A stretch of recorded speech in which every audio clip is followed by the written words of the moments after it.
মোৰ নাগৰিকত্ব অধিকাৰ মোৰ সাব্যস্ত কৰিলোঁ।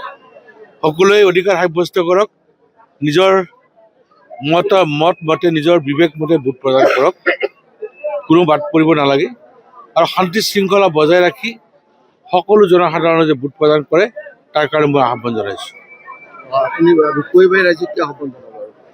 মই এইটোৱে ক'ম, আজিৰ দিনত যিটো মই ভোট বিচাৰিব নোৱাৰোঁ, মই ৰূপহী সমষ্টিবাসী মোৰ এটা পৰিয়াল আৰু পৰিয়ালৰ আশীৰ্বাদ হীৰত লৈ পৰম কৰামৰ ইচ্ছাত মই আগবাঢ়ি গৈ আছোঁ।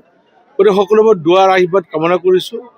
নিশ্চয় সকলোৱে হিয়া পূজাৰী মোক দয়া কৰে, আজিও দুৱা কামনা কৰিছোঁ আৰু সকলোকে শৃংখলাবদ্ধভাৱে ভোট প্ৰদান কৰি নিজৰ নাগৰিকত্ব অধিকাৰ সাব্যস্ত কৰাৰ কাৰণে মই অনুৰোধ জনাইছোঁ। যিকোনো খবৰৰ বাবে যোগাযোগ কৰক আমাৰ এই নম্বৰত 9181 307 221।